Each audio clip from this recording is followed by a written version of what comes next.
un texto del profeta Sofonías. Antes de decir una sola palabra sobre lo que nos dijo este hombre de Dios, hemos de ver lo bien que hizo Dios la parte profética en la Sagrada Escritura. Recuerda un poco, si me permitís la comparación, al modo en que Dios ha organizado en el universo las constelaciones, las estrellas, como hay estrellas mayores y estrellas menores, como unos astros dan vueltas alrededor de astros mayores y a su vez estos astros intermedios tienen astros menores alrededor. En la Biblia observamos este mismo orden en el profetismo.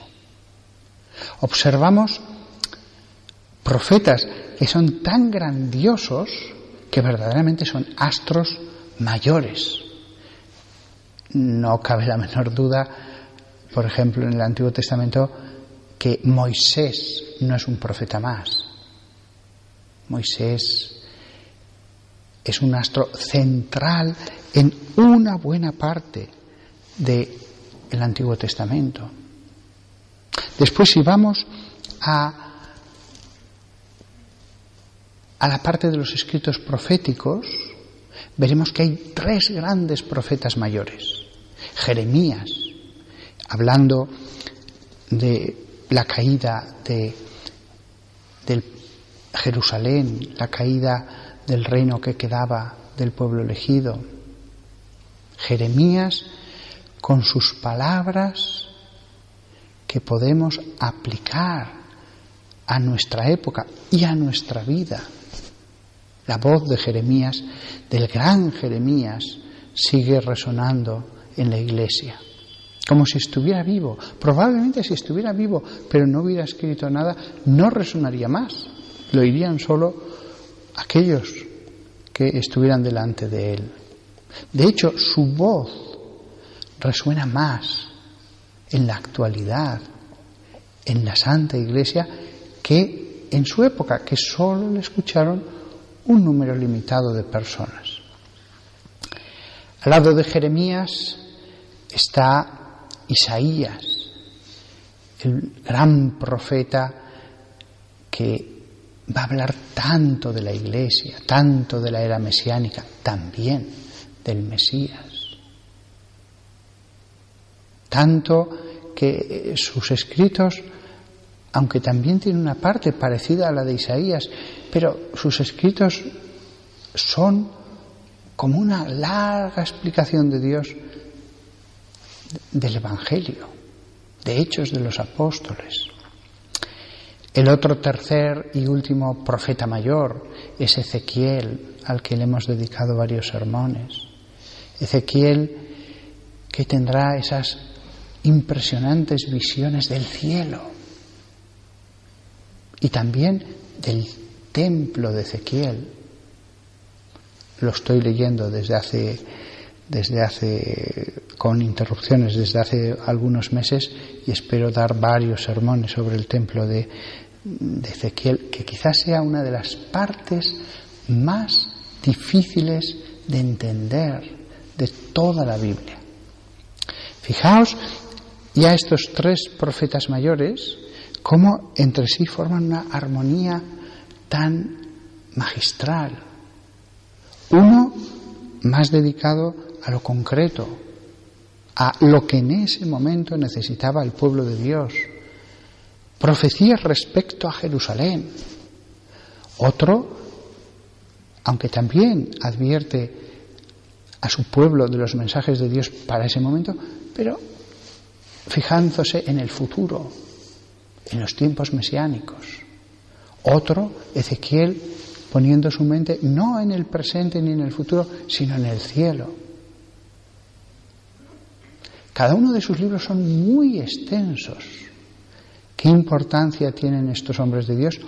Que son mucho más extensos cualquiera de ellos que, por ejemplo, todo lo que nos enseñó Pedro, o lo que nos enseñó un apóstol que estuvo en la última cena, que estuvo viendo a Jesús resucitado, etcétera, como Judas,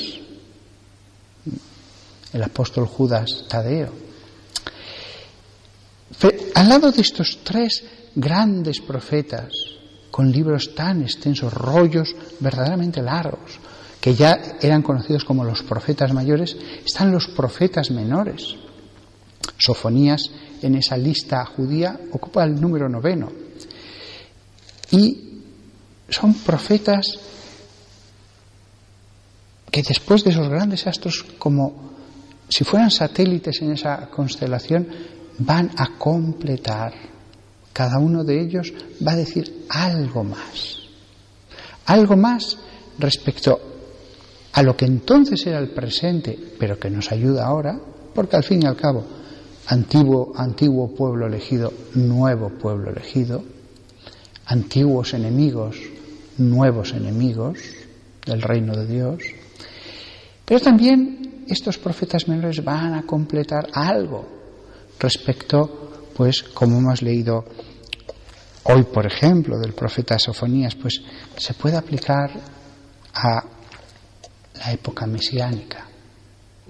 Por si fuera poco, este magnífico orden divino en el profetismo, hay otros profetas en el Antiguo Testamento que no tienen libro, pero que aparecen en distintos libros dando mensajes a los reyes. Natán no tiene libro y fue un profeta con una influencia grandísima junto al trono. Otros sí que fueron profetas y escribieron, pero más cosas. No un libro realmente profético, sino ellos son los que se encargaron de escribir los hechos históricos, aunque pusieran sus profecías también. Samuel es uno de ellos. Otros profetas ni siquiera sabemos lo que dijeron, solo aparecen mencionados.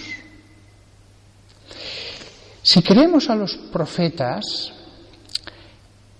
creeremos la profecía de Joel: vuestros hijos e hijas profetizarán, refiriéndose a la época mesiánica, a la época de después del Mesías, cuando se derramara el Espíritu sobre el pueblo.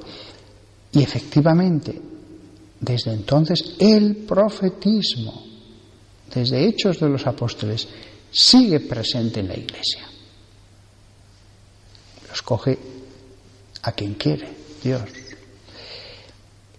Y de nuevo, esa armonía que hemos visto en el profetismo en el Antiguo Testamento existe en nuestra época.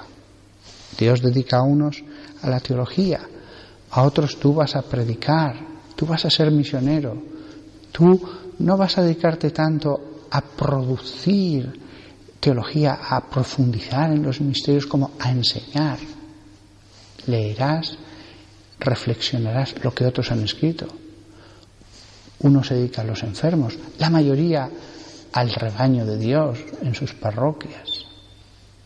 El profetismo es un elemento más que hace que la presencia de Jesús, la presencia de Dios en general, no sea solo sacramental, sino que su voz siga resonando.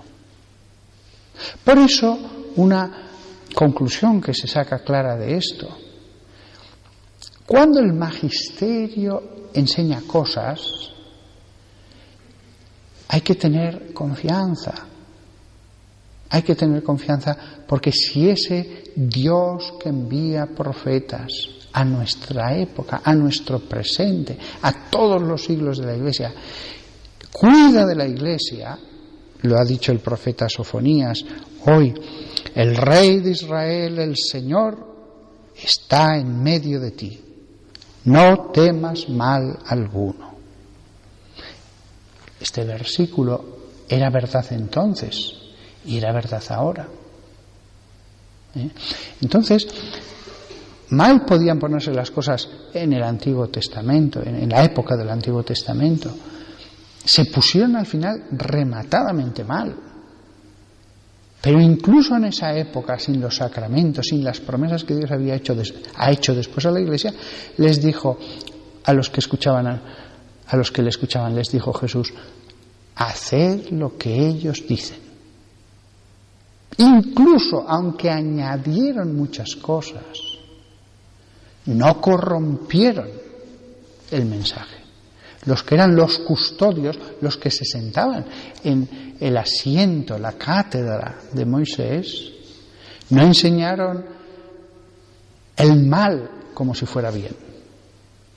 De acuerdo, hubo añadiduras, hubo escuelas, hubo interpretaciones, pero Jesús, incluso con aquellos que le crucificaron, dijo: haced lo que ellos dicen. Si eso ocurrió en una época en la que todavía no existía la Santa Iglesia con todas sus promesas, que están incluso en el Evangelio, ¿cuánta más confianza hay que tener ahora? El magisterio, sin ser estrictamente hablando profecía, sí que está cuidado por el mismo Dios que envía a los profetas. Hay veces que uno lee el magisterio, a mí me ha pasado, y ha habido cosas que me han chocado. Lo que hay que hacer es decir: ojo, Dios ha puesto una madre en el mundo, escúchala, busca las razones a favor. Si no lo logras, llévalo a la oración. Pide al Espíritu Santo que te ilumine. Y entonces uno descubre cómo todo ese magisterio, desde el Papa Clemente, que ya escribe una carta a los Corintios, en la generación siguiente a los apóstoles, desde eso hasta el Papa Francisco, hay una continuidad. Ni siquiera con los peores papas Dios dijo: no, ahora ya lo han hecho tan mal que lo están destrozando todo, ya no vale, han mezclado la verdad con la mentira. No. Es una continuidad en la que se cumple este versículo que he leído, que les dijo Sofonías: el Rey de Israel, el Señor, está en medio de ti, no temas mal alguno. Y lo repite más adelante: el Señor tu Dios está en medio de ti. Es como en la barca en la que iban los apóstoles y Jesús. De acuerdo, parece que no está porque se ha dormido, parece que está dormido. Pero si Él está en la barca, no hay nada que temer. Ni en la barca material en la que iban ellos, ni respecto a la barca donde se custodia la ortodoxia. Ojo, no significa esto que los custodios digan: bueno, como Jesús está en la barca, nos echamos nosotros a dormir también. No. Los que tienen esa misión deben poner todo su afán en hacer bien la misión que ellos tienen, sabiendo que Dios les cuidará. Uno dirá: pero si tantos son los malos y si llegan a tanto el mal, tranquilo, los profetas también nos lo dicen. Si el mal llega tan grande, a Dios no le tembló la mano con arrancar incluso a todo el pueblo de la tierra que le había dado, en que se rompieron las murallas, en que no le importó limpiar a fondo, incluso podríamos decir cortar por lo sano, no solamente la parte enferma, sino cortar por lo sano. Volvemos a empezar. Y volvieron a empezar purificados. Con lo cual, de verdad, el magisterio. Nos fijamos tanto en la palabra de Dios y no nos damos cuenta de que el magisterio de la Santa Madre Iglesia nace como un brote de ese tronco de la Sagrada Escritura, que no son meramente libros, es vida. es vida. Y de esa vida surge el magisterio actual. Tengamos confianza, busquemos siempre la verdad que hay en él. Lo que no entendamos, pidámosle, Señor, enséñame a ver qué me dices tú aquí.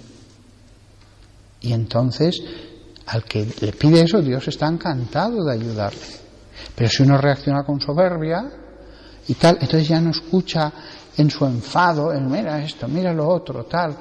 No escucha en su enfado la voz del Espíritu, que sí que habla a los que son humildes, a los mansos, a los que se someten, a los que quieren ver el bien. Nada más. Sofonías, con este versículo ya nos da un gran sermón. El Rey de Israel, el Señor, está en medio de ti. No temas mal alguno. Que todos nosotros confiemos en Sofonías, como en Ageo y en Joel, y confiemos en los pastores, Francisco, el anterior Papa Benedicto, el anterior Juan Pablo II, etcétera, que no son profetas, son pastores que tienen la promesa que Jesús dijo a Pedro, de que las puertas del infierno no prevalecerían sobre la Iglesia. Y la otra, con la cual acabo: Pedro, he orado por ti para que tu fe no desfallezca. Cuando vuelvas en ti, cuando te levantes, confirma a tus hermanos. Esa frase de Jesús siempre ha sido entendida en toda la historia como una profecía de Jesús, generación tras generación. Confirma a tus hermanos.